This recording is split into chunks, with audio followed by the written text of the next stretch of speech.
So, this is Geo with Geo Rides and Convert the Classics.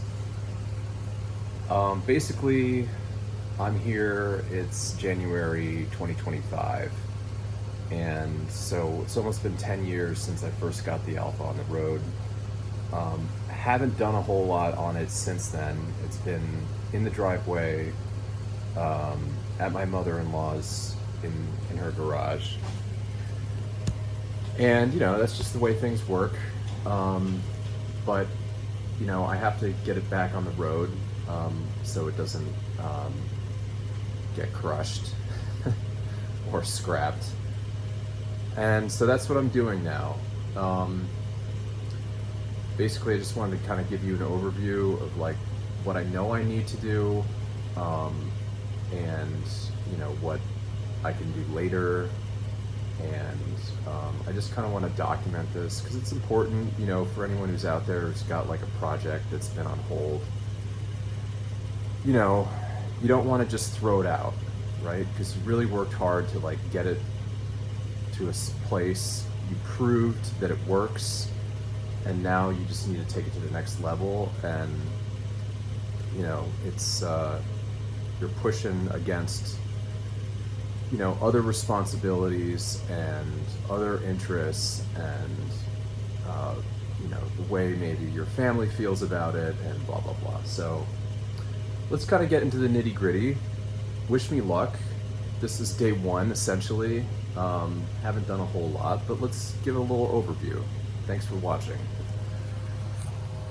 All right, so the first thing, as I showed you, I've got some power coming in off the truck. I'm in a storage unit. It's 15 by 20. It's costing me $350 a month. I wish I could keep it longer, but you know, it would be best to not have this cost. Let's see. I'm charging a deep cycle battery with solar there. I do have this jump pack, which I was running an inverter just for the lights. And of course, I've got my little Harbor Freight generator to run the vacuum. And here's the powertrain. So you guys have probably seen this. The only thing I recently did was I ground down the bottom. So because of the way the Alfa engine sat in the engine bay, you need clearance for the tie rods. All right, so let me just get this drop cloth out of the way.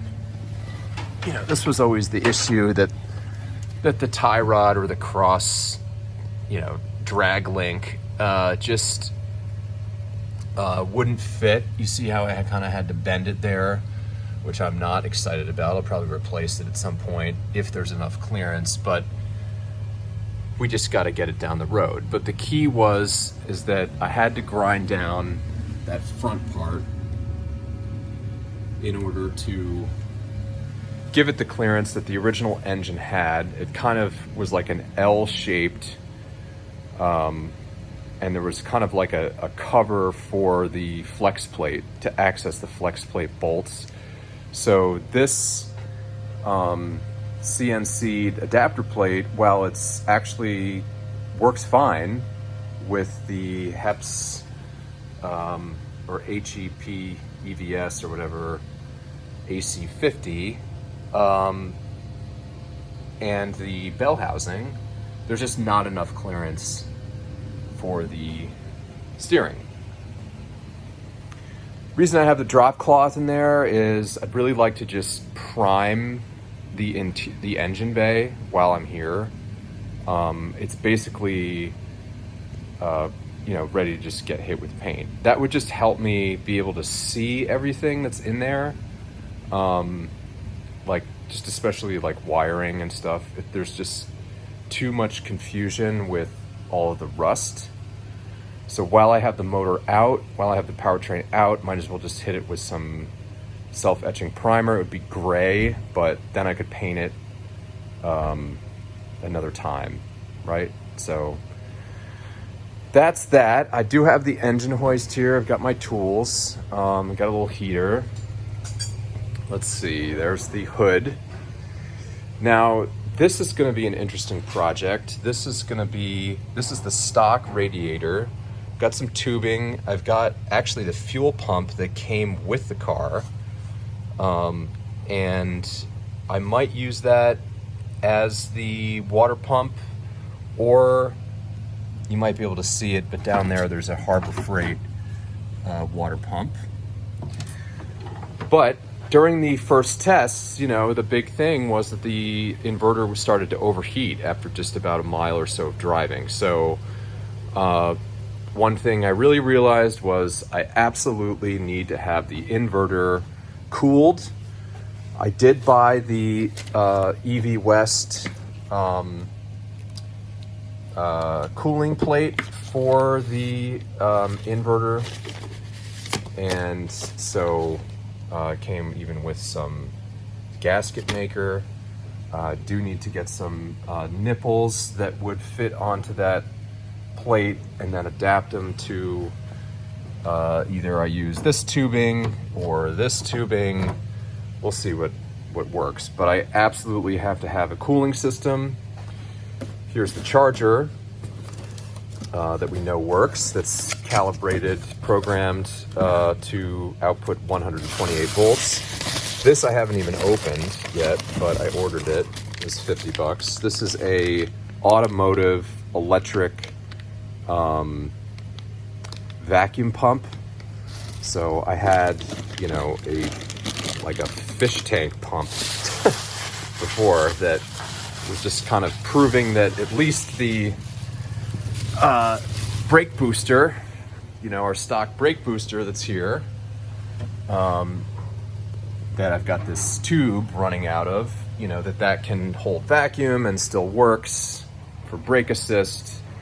Oh goody, that's going to be a fun one to hook up a vacuum pump. Ideally, it probably needs a reservoir, or maybe I could have it kick on when I hit the brakes or something like this, or just run continuously, because I think it's calibrated to only pull 24 inches of vacuum and not just completely suck the diaphragm out of the brake booster.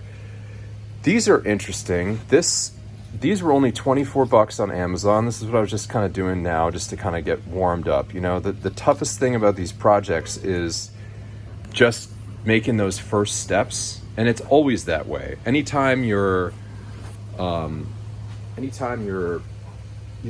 on your own stuff or whatever, it's just so slow moving to start. You're just dragging, and you got to get suited up, and it's your day off, and you'd rather be doing something else.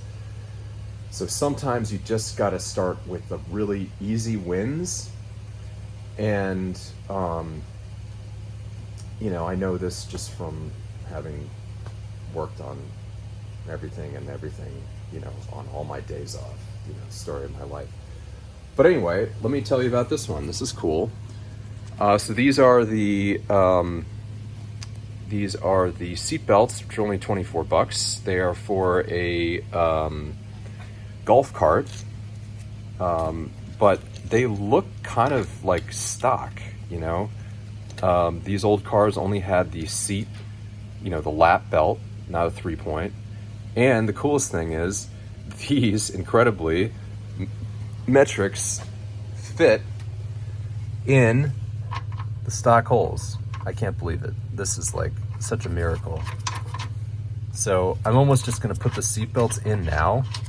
The idea I have is that the short end, this end here would be on this side here, even though I'm not sure if that's stock, but the idea would be just that, if the door was closed with the seatbelt hanging out, it wouldn't be the long side that would be dragging on the ground. It would just, so I think I'll put the latch on the outboard side. The only thing, these have kind of like a bend to them. So in order for them to sit flush up against the body, I may have to put a twist in the seatbelt, which is, might be all right if it's curving around the seat. Got my stuff here, but the wiring diagrams, they got water damaged at a certain point. Super depressing. It's hard to go through these, but to be honest, you know, here's some other high voltage stuff, but I'm almost feeling like I should just do the 12 volt low voltage stuff, make sure I've got my blinkers, my brake lights, my headlights.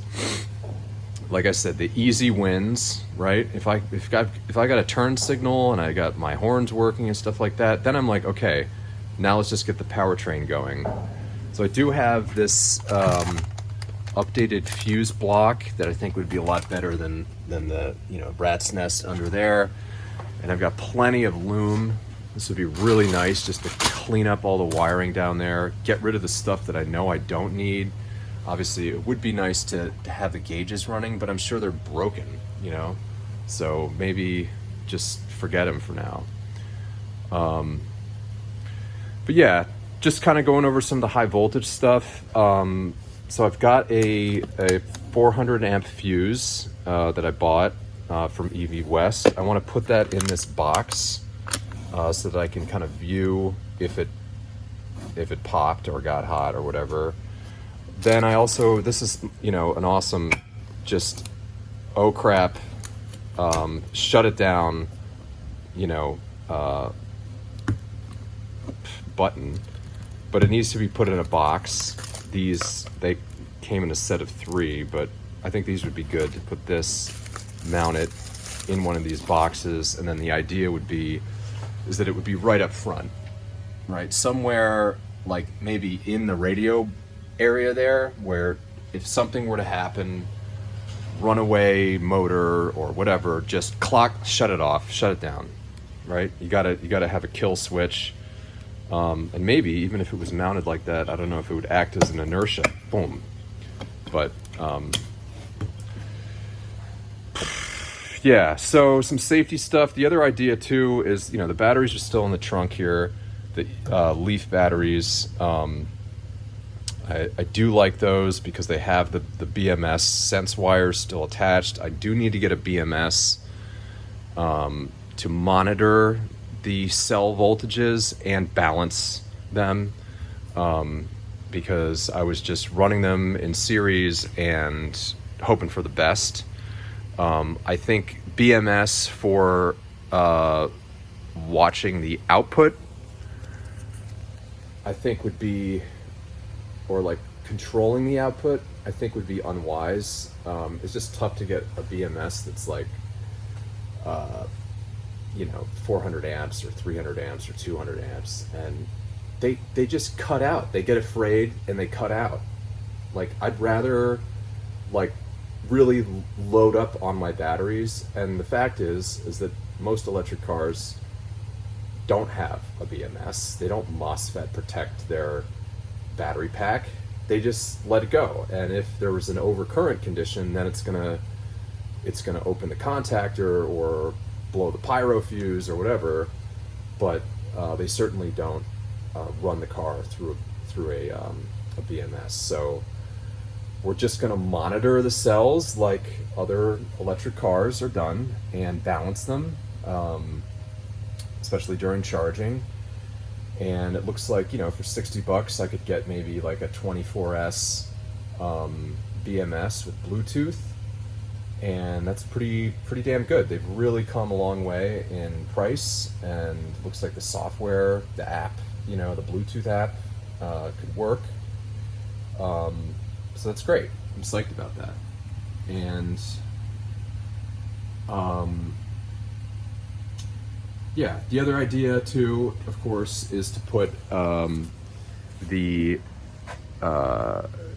contactor back here with the batteries. So we'll have the fuse, the contactor back here. I'd like to build a case. I can't believe that a sheet of plexiglass is $200. I mean, I didn't know that. Maybe the price has gone way up. Maybe it's always been like that. But to build a plexiglass container around the batteries would cost a lot. So I might just go with something else to protect them, and then maybe a plexiglass sheet on top, just so someone could look in and be like, wow, look at those high voltage cells, how exciting. Here is, you know, a bunch of high voltage orange loom. So I've got my, my welding wires, which are really not the right stuff. They're in here with the contactor and the inverter controller. But I do need to run those red and white wires, which I think is the right thing to do. I don't think the wires should be orange because you really need to be sure about which is positive and which is negative. But run them through a loom together so that if they were severed or shorted, they would short together and just pop the fuse, right? Or the contactor would still be closed back here with the battery instead of the contactor being up front. So that's another safety thing, which is in this 2.0 build. Keep everything in the back, run the wires together through that orange conduit, high voltage, and probably go up the center here, or maybe on the passenger side. Before I had kind of positive going on this side, negative on that side. But the problem is if one of them shorts to the body, then it would be going through the body. And that's isolation, which we can't have. I'd rather have them shorting to each other. Yeah, so like I said, I'm kind of, gonna do the seat belts. That's fun. Maybe do the 12-volt wiring. That would be nice. Paint the engine bay. I think I'm still gonna have to just load it in with the wood blocks that I had. They were fine, obviously, but I think if I can just make some better bracketry for the for the motor, just so it doesn't want to twist so much. And then of course the cooling system will be very interesting, and the brake assist. But if we do that, batteries and the cooling system and the vacuum pump and the 12 volts and everything, it's like there's really not that much more to do. You got to remember, electric cars are, like, at the end of the day, super simple. Make sure you got your batteries. Do they hook up to the inverter? I don't want to say too much, too soon, because obviously this is a complex project, but just wanted to kind of talk it out. Here I am on basically day one, and then the other thing is you just got to put the time in. You just got to, like, be here, staring at the wall, feeling depressed, and then you're like, okay, I'm just gonna take that one baby step, and I'm gonna do the seat belts, and then maybe today I'll be able to decipher this old wiring diagram and figure out what wires I definitely need up front: parking lights, headlights, turn signals, horn, and get those going. And then I have a new fuse block, and that would be cool. All right, and then if we show progress, then maybe it doesn't have to be so manic to try to get it all done, by the end of the month, and then maybe I can get another month in the storage unit, because this really is a nice spot. It's right around the corner from my house. It's quiet. People in the office are cool. I said, well, I need to run the generator for 15 minutes. Oh yeah, no worries. Running my truck to power up the lights for now until I can, my battery pack's charged. So wish me luck. Thanks for watching. Electric Alfa 1975. Convert the classics. Bang. We'll see ya.